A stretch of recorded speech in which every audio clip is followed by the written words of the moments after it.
ഇല്ല 2018 അപേക്ഷിച്ച് വെള്ളത്തിന്റെ നാശനഷ്ടം കുറവാണ്. കാരണം 2018 എനിക്ക് എൻ്റെ വീടും പ്രസ്സും എല്ലാം മൊത്തം നഷ്ടപ്പെട്ട ഒരു വ്യക്തിയായിരുന്നു. അതിൽ നിന്ന് തിരിച്ച് കയറി വരുമ്പോഴാണ് വീണ്ടും പ്രതീക്ഷിക്കാത്ത വിധത്തിൽ ഈ ഒരു വെള്ളപ്പൊക്കം പിന്നെയും വന്ന് നമ്മളെ അഫക്ട് ചെയ്തിരിക്കുന്നത്. അപ്രതീക്ഷിതമായി പെയ്ത മഴയിൽ റാന്നി ടൗൺ ആകെ വെള്ളം നിറഞ്ഞിരിക്കുകയാണ്. അതായത് 500-ലധികം കടകളിലാണ് വെള്ളം കയറിയിട്ടുള്ളത്. പുലർച്ചെ 1:30 കൂടിയിട്ടാണ് അതായത് ഈ റാന്നി ടൗണിലേക്ക് പമ്പയാർ കരകവിഞ്ഞൊഴുകുകയും അതിനെ തുടർന്ന് വിവിധ വീടുകളിലേക്കും കടകളിലേക്കും അടക്കം അതായത് ഈ വെള്ളം കയറുന്ന ഒരു സാഹചര്യം ഉണ്ടായിട്ടുള്ളത്. ഞാനിപ്പോൾ നിൽക്കുന്നത് ഈ റാന്നി ടൗണിലെ ഒരു പ്രധാനപ്പെട്ട അറക്കമണ്ണിൽ പ്രിന്റേഴ്സിന് മുന്നിലാണ്. അതിന്റെ ഉടമ ഇപ്പോൾ മീഡിയ വണിനോട് ഒപ്പം ചേരുകയാണ്. അതായത് നിങ്ങൾക്ക് ഇതുമായി ബന്ധപ്പെട്ട് ഏതെങ്കിലും തരത്തിലൊരു വിവരം കിട്ടിയിരുന്നു? ഒന്നുമില്ല. എൻ്റെ വീട് അത്തിക്ക എന്നൊരു സ്ഥലത്താണ്. അവിടെ രാവിലെ ഈ വെള്ളത്തിന്റെ രാത്രിയിൽ 1:30 ആയപ്പോൾ വലിയ ശബ്ദം കേട്ടാണ് ഞാൻ എഴുന്നേറ്റ് നോക്കുമ്പോഴാണ് ഞങ്ങളുടെ വീടിനടുത്തുള്ള പാലം മുങ്ങി വെള്ളം നിൽക്കുന്നു. ഉടനെ തന്നെ നമുക്ക് റാന്നിയുള്ള സുഹൃത്തുക്കളോട് എല്ലാവരോടും വിവരം പറഞ്ഞു. കുറേ പേർ മാക്സിമം ആൾക്കാരെ വിളിച്ച് പറഞ്ഞു. ഡിസാസ്റ്റർ മാനേജ്മെന്റ് വിളിച്ച് പറയാൻ പറ്റി. MLA PA കിട്ടി, PA വിളിച്ച് പറഞ്ഞു. ബാക്കി ഇങ്ങനെ വ്യാപാരി വ്യവസായയുടെ പ്രസിഡന്റിനെ വിളിച്ചു. ഇങ്ങനെ മാക്സിമം നമ്മളെ കഴിയുന്ന ആൾക്കാരെ വിളിക്കുകയും വിവരം അറിയിക്കുകയും ചെയ്തു. അപ്പോഴത്തേക്ക് എനിക്ക് വരാൻ പറ്റിയില്ല. രാവിലെ ഒരു 5:30 എനിക്ക് എൻ്റെ സ്ഥാപനത്തിൽ വരാൻ പറ്റിയത്. വന്നപ്പോഴത്തേനും എൻ്റെ സ്ഥാപനത്തിലെ ഓഫീസിനകത്തും കമ്പ്യൂട്ടർ റൂം, ഒരു സൈഡ് കിച്ചൺ, എൻ്റെ ക്യാബിന്, ഇതിനകത്തെല്ലാം വെള്ളം കയറി. പൂർണ്ണമായിട്ട് നശിച്ചിട്ടുണ്ടോ? കമ്പ്യൂട്ടറുകളും കുറച്ച് ഓഫീസ് ഇതും അക്കൗണ്ട്സ് ഡീറ്റെയിൽസ് ഇതിന്റെ കാര്യങ്ങളും കുറെ നഷ്ടപ്പെട്ടിട്ടുണ്ട്.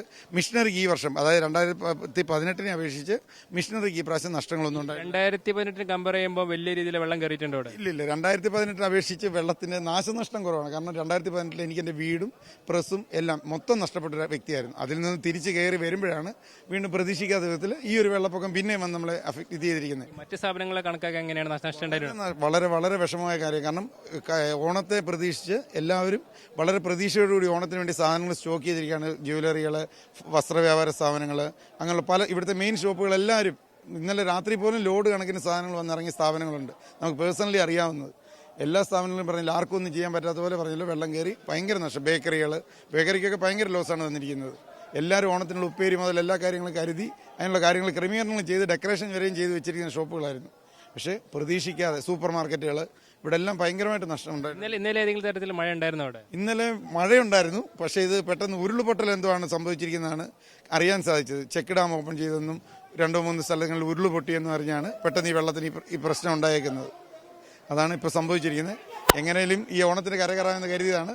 പക്ഷേ ഇപ്പോൾ വീണ്ടും പറഞ്ഞില്ലേ, പഴയ അവസ്ഥയിലേക്ക് തന്നെ നമ്മളായി തീരുകയാണ്. മറ്റേ പുലർച്ചെ സമയത്ത് തന്നെ ആൾക്കാരോട് രക്ഷാപ്രവർത്തനം തുടങ്ങിയിട്ടുണ്ട്. ഉണ്ടായിരുന്നു. രാവിലെ തന്നെ രക്ഷാപ്രവർത്തന ആളെത്തിയിരുന്നു. വള്ളം അങ്ങനെയുള്ള കാര്യങ്ങളുമായിട്ടെല്ലാം ആൾക്കാരെത്തിയിരുന്നു. കുട്ടവഞ്ചി ആൾക്കാർ വന്നിരുന്നു. ഇങ്ങനെയൊക്കെയുള്ള കാര്യങ്ങൾ ഇവിടെ നടന്നിട്ടുണ്ട്. ഇപ്പോഴും രക്ഷാപ്രവർത്തനമുള്ള കാര്യങ്ങൾ നടന്നുകൊണ്ടിരിക്കുന്നു. കടകളിലൊക്കെ കുടുങ്ങിപ്പോയ ആൾക്കാരുണ്ടായിരുന്നു. അവരെ എല്ലാവരും ഒത്തിരി പേരെ മാറ്റാൻ സാധിച്ചിട്ടുണ്ട്. ഇപ്പോഴും അത് ചെയ്തുകൊണ്ടിരിക്കുന്നു. ഇവിടെ നിലവിൽ വെള്ളം വർദ്ധിക്കുന്നു, നല്ലപോലെ ഇറങ്ങി തുടങ്ങി. എൻ്റെ വീടിന്റെ അവിടെ ഒരു 2-3 അടി, അത്തിക്ക എന്ന സ്ഥലത്ത് 2-3 അടി വെള്ളം താഴ്ചയിലായി. ഇവിടെ പ്രസിഡന്റ് ഇവിടെ പറഞ്ഞില്ല, ഇപ്പൊ തന്നെ നോക്കിയാൽ ഒരടിക്ക് വന്ന് കിളർന്നതിനെക്കാട്ടി ഒരടി വെള്ളം ഇപ്പൊ താണു. വെള്ളം ഇപ്പൊ ഇറക്കമാണ്. ആ ഒരു സമാധാനത്തിലാണ് ഇപ്പൊ എല്ലാവരും നിൽക്കുന്നത്. നമുക്ക് ഇനി മഴയൊന്നും ഉണ്ടായില്ലെങ്കിൽ വലിയ പ്രശ്നമില്ലാതെ പോകാമെന്ന് കരുതുന്നു. പക്ഷേ ടൗൺ മൊത്തത്തിൽ വെള്ളത്തിലായിപ്പോയി, വെള്ളത്തിനടിയിലായിപ്പോയ ടൗണാണ്. ടൗണിന്റെ കരയ്ക്കിരുന്ന സ്ഥാപനമാണ്. അതുകൊണ്ട് ഞാൻ രക്ഷപ്പെട്ടു എന്നുള്ളതേ ഉള്ളൂ. അതാണ് ഇപ്പോഴത്തെ അവസ്ഥ.